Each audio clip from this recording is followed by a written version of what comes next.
ஒன்றிய அரசு மற்றும் ஒன்றிய அரசினுடைய அமைப்புகள் நடந்து கொள்கின்ற விதத்தை பார்த்தால் தேர்தல் நியாயமாகவும் நேர்மையாகவும் நடக்குமா என்கிற அச்சம் பொதுவாக பொதுமக்கள் மத்தியிலும் எதிர்க்கட்சிகள் மத்தியிலும் ஏற்பட்டிருக்கிறது.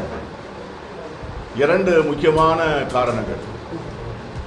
எந்தவிதமான முகாந்திரமும் சொல்லாமல், எந்தவித காரணமும் சொல்லாமல் திடீரென்று ஒரு தேர்தல் ஆணையர் தன்னுடைய பதவியை ராஜினாமா செய்திருப்பதும், ஏற்கனவே ராஜினாமா செய்யப்பட்ட இன்னொரு இடத்திலே புதிய தேர்தல் ஆணையரை நியமிக்க எந்தவித நடவடிக்கைகளையும் ஒன்றிய அரசு எடுக்காமல் இருப்பதும் தேர்தலை தேர்தல் ஆணையம் எப்படி எதிர்கொள்ளப் போகிறது என்கிற சந்தேகத்தை எல்லோருக்கும் ஏற்படுத்தி இருக்கிறது.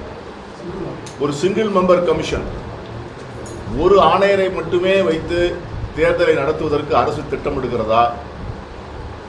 இன்னும் 3 அல்லது 4 நாட்கள் தேர்தலை அறிவிப்பதற்கான கால அவகாசம் இருக்கின்ற போது இதை போன்ற ஒரு நெருக்கடி தேர்தல் ஆணையத்திற்கு கொடுக்கப்படுவதனுடைய மர்மம் என்ன?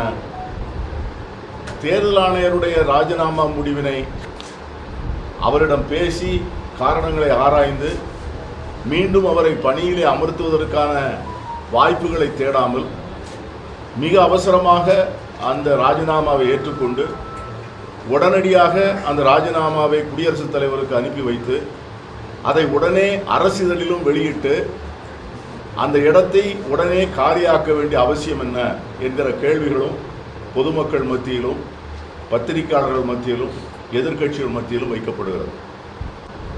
ஒன்றிய அரசு தன்னுடைய ஏஜென்சி ஆகிய வருவாய் புலனாய்வுத்துறை மூலம் எடுத்திருப்பதாக அறிகிறோம் அல்லது அஞ்சுகிறோம். எனவே இப்படிப்பட்ட ஒரு சூழ்நிலையிலே எதிர்க்கட்சிகள் அனைத்தையும் மிரட்டி அச்சத்தில் வைத்துக்கொண்டு தேர்தல் ஆணையத்தை தங்கள் கைவசம் வைத்துக்கொண்டு அது செயல்படுகின்ற நடவடிக்கைகளை முழுமையாக கட்டுப்படுத்தி அதன் மூலமாக நடத்தப்படுகிற ஒரு தேர்தல் நியாயமான நேர்மையான தேர்தலாக இருக்குமா? அல்லது பங்களாதேஷிலே இதை போன்ற ஒரு சூழ்நிலையிலே எதிர்க்கட்சிகள் தேர்தலிலே பங்கேற்க முடியாத ஒரு சூழ்நிலை ஏற்பட்டதே, அதை போல ஒரு நிலை ஏற்படுமா? அல்லது பாகிஸ்தானிலே தேர்தல் முடிந்த பிறகு பல்வேறு தொகுதிகளிலே நடந்த தில்லுமுல்லுகளை வெளிச்சத்திற்கு வந்ததைப் போல ஒரு சூழ்நிலை இந்தியாவிலும் ஏற்படுமா என்கிற கேள்விகள் எல்லாம் எழுகின்றன. இந்த சந்தேகத்தை நிவர்த்தி செய்ய வேண்டிய பொறுப்பு இருக்கிறது. இதற்கு மிகப்பெரிய பதில் சொல்லி நியாயமான தேர்தலுக்கு பாதுகாப்பு உத்தரவாதம் தர வேண்டிய பொறுப்பு உச்சநீதிமன்றத்துக்கு இருக்கிறது.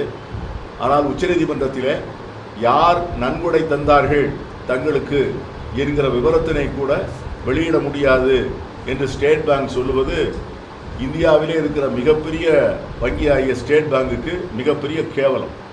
ஆனால் எஃப்ஐஆர் ஸ்டேஜிலேயே இந்த அரசியல் கட்சிக்கு தொடர்பு இருக்கிறது, இந்த அரசியல் கட்சிக்கு இது மூலமாக பணம் வந்திருக்கிறது என்கிற செய்தியை சொல்வதும், இதுக்கெல்லாம் ஒரு ஸ்டேஜ் மேனேஜ்மெண்ட்டை போல உடனே எடப்பாடி பழனிசாமி இன்னைக்கு ஆளுநரை போய் பார்த்து அவர் அதை உறுதிப்படுத்துவதும் பாஜகவுக்கும் பழனிசாமிக்கும் உள்ள கள்ள உறவை இது காண்பிக்கிறது. வெளியே அவர்கள் தங்களுக்குள்ள ஒட்டுமில்லை உறவுமில்லை என்று சொல்லிக் கொண்டாலும் கூட அந்தரங்கத்திலே இன்னும் பழனிசாமி அவர்கள், முன்னாள் முதலமைச்சர் பழனிசாமி அவர்கள் பாஜக சொல்லுவதைத்தான் செய்கிறார், பாஜக எழுதுகிற நாடகத்திலே இன்னும் அவர் ஒரு அங்கம் என்பதைத்தான் அவருடைய நடவடிக்கைகள் இன்று தெரிவிக்கும்.